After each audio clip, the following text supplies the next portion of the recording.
What if the truth came in a gel cap and we could just pop it in our mouths and forget about it? Well, it doesn't, and we can't. But we can laugh in the face of reality while plotting our survival. Welcome to the Truth Tastes Funny podcast. I am your host, Hirsch Redpun, and if my guests can handle the truth, so can you. Open wide, folks. Here it comes. My guest today on Truth Tastes Funny is Chase Thornock. Chase, like myself, suffered from Crohn's disease, but in his case, it is something to which he nearly lost his life and went down a very, very, very dark prognosis and path. And he'll tell us about it, but it's really much more about where he came out on the other side and how he's using that to help people now with not just Crohn's, but with all kinds of autonomic illness. And if you listen to my show, you know that I am always seeking new approaches to about every crazy turn that life can throw at you. Yeah. You know, how can we get past something or through something? Because very often we can't get around that. No. So please welcome Chase. Thank you to the show. I appreciate it. Thanks, Hirsch. I'm glad to have you. So share the story so that the audience knows where this is all coming from. Sure. Yeah. So I was diagnosed with Crohn's disease about a year after I was married. My wife and I were in college, and I was down this career path that I was very excited about. I was in venture capital, pretty quickly got placed with a portfolio company of theirs and became the CEO. And from the outside, everything looked awesome, right? Life seemed like it was going all in the right directions, but I was silently, absolutely suffering, incredibly, incredibly ill. And there came a point where I hadn't eaten for a long period of time. And I remember going to a doctor's appointment, and he took one look at me and took my blood, and he said, "We need to hospitalize you now." He said, "You will die. We've got to take care of you now." Because I had looked kind of healthy-ish, but my protein levels in my blood were about a quarter or less of what they were supposed to be. And so they wanted to do surgeries, but they couldn't because my blood was so poor.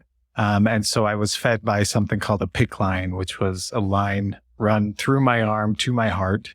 And I had a backpack I carried around with this concoction that was just pumped into my body 24/7 to try to get me strong enough. And after trying every medication that was available, all the $10,000, $20,000 shot medications that you have to refrigerate and all that garbage, none of them worked. None of them worked for my particular condition. And so the doctor said, "We're out of answers for you. We've got opioids and we've got steroids. And if any of you have experienced that, that's not an answer. Long-term, those are almost worse than the disease." And so I was in a pretty dark place. I was essentially writing my will. I figured this was it. I had to get my affairs in order for my family. How old try were to you provide. at this? 25 years old. Yeah. You'll have to ask my wife. She's way better at this years. But I was in my 20s, and I was preparing for the worst. And there was this spark. I call it a spark now, but this is Truth Tastes Funny kind of stuff, because it actually tasted pretty sour at the moment.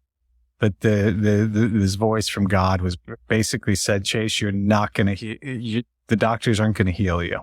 They can't heal you. You are in charge of your health, and only you can heal yourself." And truth tastes funny, right? He didn't tell me anything that wasn't already true. That was true from the beginning of everything, right? The doctors never could heal me. My body only, and it alone. And the doctors would agree, right? So you were diagnosed as an adult. Yes. Right? Did you have any issues or patterns as a kid? Yeah. So when I was a teenager, my mother was incredibly ill. She was sick for about 10 years, and I was one of her primary caregivers. She actually ended up dying in my arms. But through that time, I had pain, and I had stomach pain. And at that stage, with what was going on, right, I just shoved it. Right, this is not important. I just thought it was ulcers from the stress, right? But looking back now, it was pretty clear that I had symptoms younger. Got it. Yeah. Okay. All right. So you knew that the doctors weren't going to heal you, and you kind of knew that all along. Well, no, I that's where I went to go find healing, right? Like that's initially where I went. And then actually having that answer, I thought I was dead. Like I just thought it was a nail in the coffin, just confirmation that this was it for me. Right. Yeah. But it also sparked something else in me. Right. And it was the question of what if. Like, what if I really could figure this out? What if I really could heal my body? And I did. Okay. So now you have to tell us how you did. Yeah. And some of the subsequent challenges and strategies you've had to employ to share this. Sure. Sure. Well, if I always tell people, like, it's one thing for me to tell you, right? For you to understand the information in your mind. Yeah. And it's another thing entirely for you to do it. And that's what I want to lead out with, right? The things that I'm going to tell you, I would encourage you to just do it. Whether you understand the science behind it or not, do it, right? And listen to your body through the whole process. So what I came to find out was that my body was suffering from a communication disorder, right?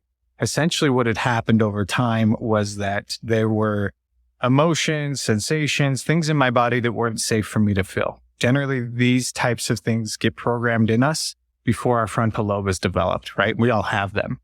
But when we experience those things, our typical reaction is to disconnect and dissociate, right? You twist your ankle and you try not to think about it, right? That's a good example of it. Or even sitting here now, you're sitting on a chair, right? You can feel the chair underneath you. But prior to me saying it, you weren't aware of those sensations, right? So your body is sending signals all the time. And I got really, really good at ignoring those signals. Like when I was a teenager and my mom was ill. It's not about me, right? My stomach hurts, sure, but I'm going to ignore it. And that process actually leads to a situation where your body starts to divert the resources. If you're not going to listen to your body, then we're going to remove that electrical wiring and use it elsewhere. And then your brain and your body start to have trouble communicating because now you're actually severing the neuronic connections between the two of them. Okay. So now you eat something, you got 10 grams of sugar in it and your body says to your brain, hey, we got 10 grams of sugar. We need this much insulin. And your brain goes, what? Can't quite hear you. Give them 30 grams of sugar, 30 grams of insulin, right? And then your body's like, that's way too much insulin. And then your body becomes resistant to the insulin. Right? This same process was happening with my digestive system.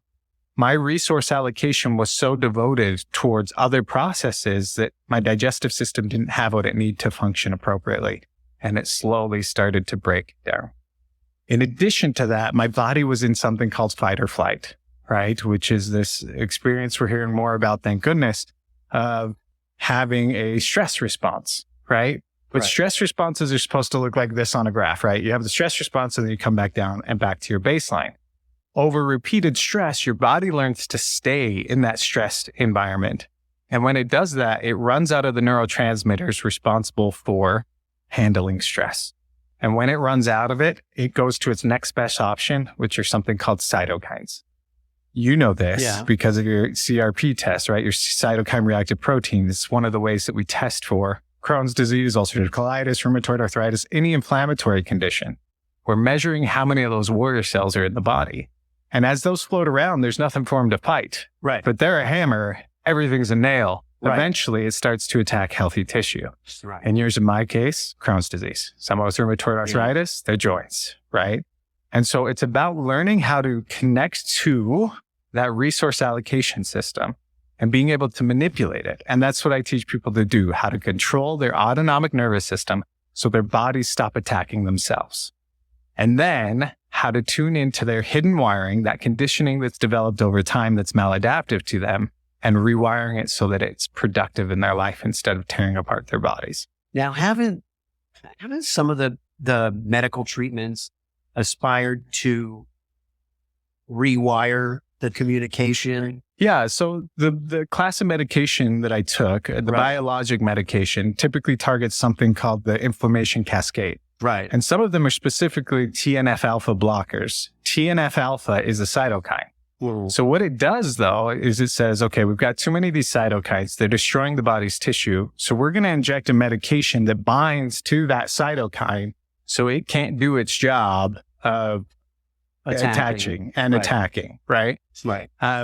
Which is cool. That's a really great approach. But the fascinating thing is that we learned that when we introduce synthetic made compounds into our bodies, they're never perfect communicators. There's collateral damage, and it's called side effects, right? The prednisone, the cortisol, is a stress hormone that your body makes. Right. But when your body makes it, it doesn't have all the side effects that it has when you take it as a synthetic drug. That's because it's not a perfect communicator as a synthetic drug. So we use the machinery of your body so that you can tap into your own cortisol production. You can dose yourself with your own prednisone. You can dose yourself with your own adrenaline. Side effects. Without the side effects. Right. Your body was meant to do it, and we use the machinery of your body to accomplish it. That's health, right? Yeah. Being able to use the machinery of your body to accomplish what you need to. So has this been met with resistance? Where does it stand in terms of let me rephrase it. So I was recently watching a clip from an interview with Tom Cruise. You know about this? I don't. Okay. So Tom Cruise was talking about how he retrained his autonomic system to allow him to hold his breath for 7 minutes. Absolutely. For Mission Impossible or whatever it was. And there was some dubiousness about it. And Tom Cruise has often come across as some kind of crackpot with some of his stuff that he talks about. Sure. And I literally heard this 2 days ago. I watched it on the plane or something. It was something where I saw a clip. Literally a couple days ago. And he was talking about it. And I said, yeah, of course you can retrain your autonomic nervous system. It's possible. Of course it's possible. And then I heard your story. Yeah. And so what's involved? What more can you tell us? I wish we had more time. Sure. But there'll be resources in the show notes, and we'll get the word out and promote the episode. It's very, it's close to me. I have other family members that have Crohn's, and and there's certainly people who've have it worse, and it's just. So for me, it's Crohn's. I have a very good friend who has rheumatoid arthritis as well. Young woman. Well, these diseases account almost more than half of Americans have at least one of these diseases. Yeah. And I think the stat is 2/3 of us will die from them, right? So these diseases, we went from a period where infections were the things that were killing us, right? And then with advances in modern medicine, now it's our bodies that are killing us. Heart disease, diabetes, these are all diseases of the autoimmune system, right? The autonomic system. So if people go to my website, magnificence.com, they can put in their email and get a free mini course. Okay. And this is the embodied practice of what I'm talking about. You can understand it in your head all you want, right? But actually doing this is what's going to change your body, is what's going to change your neurology. But a good basic introduction to this is that you're going to start by doing breathing techniques and cold techniques. Okay. Both of these start to stretch your body's autonomic nervous system, start to exercise it like you do a muscle, right? The breathing activates the sympathetic stress response in your body. So now that finite resource of cortisol and adrenaline that you've run out of, you start producing more of it, right? Yeah. Because you're exercising that system. Then you get into the cold, and all of a sudden everything reverses. Instead of all your resources being in your arms and your legs ready to fight something or run away, it all clamps down as your body tries to preserve its heat. And it forces everything back to your core. And that's your rest and digest branch that's responsible for that process. So now you stretch sympathetic, and now you stretch parasympathetic. And as you continually do that, you have more access to it. Like a tightrope walker, right? It wouldn't be very effective for him to walk with a really short stick, to try to balance. The longer that stick is, the greater his balance. So now you're expanding your autonomic function, okay? Then as you progress, you begin to learn how to control it. I'm going to choose to be in fight or flight, or I'm going to choose to be in rest and digest. Yes. And then even more so than that becomes your awareness of your cognition, the awareness of the wiring that you weren't aware was there to begin with. Right. That's when you begin to choose. That's when you begin to have self-mastery and to be able to control your mind, control your body, and regain your health. And what about the gauging of the disease or remission of it, or, what is that process like? I know with things that are new to us, we don't have testing mechanism for the progress necessarily, other than you're well or you're not. But we do. You're alive. The nice part is that we do, because doctors looked at my CRP levels to see, right? And your CRP, I think, is supposed to be below 2 or 4 or something like that. And in the past, mine has been in the teens and higher, right? Huge amounts of inflammation. And now those numbers are normal. I have a client right now in Texas. He's actually a medical professional. And he called me just a few weeks ago and he said, I'm off all my medications. He was on Humira for rheumatoid arthritis and on an opioid and on Cymbalta and all these medications. And he said, I'm off all my medications. I just got my blood work and it's normal. Now, everyone's results are different. Right. Clearly. And the medication, the risk is, or the doctor will certainly tell you, and we've talked about how doctors don't know. But certainly a doctor will tell you, well, if you go off the medication, there's no guarantee that you won't have flare-ups and you won't have it worse than you have it. Yeah. In my case, I had the medication that was prescribed for me after a routine colonoscopy had to do more with preventative measures. Thankfully that I wasn't experiencing symptoms. But they were like, okay, we found inflammation. We need you to go on this program, this treatment. So now if I want to try this and I say, okay, well, let me see if this, so how will it work where, I'm taking medication, but I want to try something that's... Any reasonable physician understands that there are risks with taking a medication. Right. So they go through this calculus of, are the benefits more than the risk? Because there are complications to taking a biologic. All of a sudden, you can't fight off an infection if you get one, right? So now if I'm a physician, which I'm not, right? But any physician who's measuring that relationship, as the risk starts to diminish because your inflammation levels start to drop, there becomes this cross that happens where it is now more dangerous for you to continue your medication than it is for you to stop.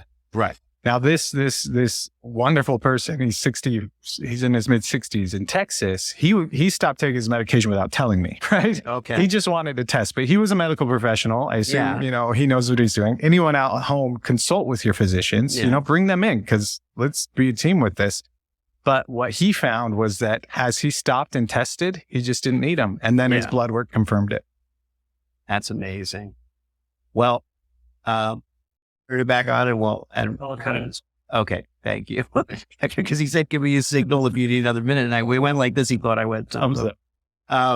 Okay. So you do this. Yeah. You bring in your doctors and you try to weigh the benefits versus the risk, which they're doing anyway every time they prescribe. And so the next step though, so we go to whatmagnificence.com and we do, try this out. Yeah. How long of a program are there exercises that you can do for how long? Yeah. So you'll get a video every day for 3 days, which will teach you some of these basics, and then just try it and see how your body responds. If you're like me and so many other people, you'll be like, oh, there's something here, right? Right. And then the options from there are, I have a 10-week program that will reinforce all of these. It's called Recognize or Recognize, right? Like you're rewiring your brain. And then for those who are more ill or want more accountability, or more mastery, I offer 6-month coaching programs as well. So all that information's on the internet, on my website. I also have a podcast, What Magnificence, that helps to lay this out as best as I can because I can't not share it. Yeah. Yeah. That's amazing. Well, that's a great story, Chase. I didn't know originally that we had this. And this is. And so thank you so much for coming on and sharing this. And I'm going to keep the audience apprised, or at the very least, probably what will happen is by the time this is ready to air, I'll have some experience with the trial. I'll have some, something I can share.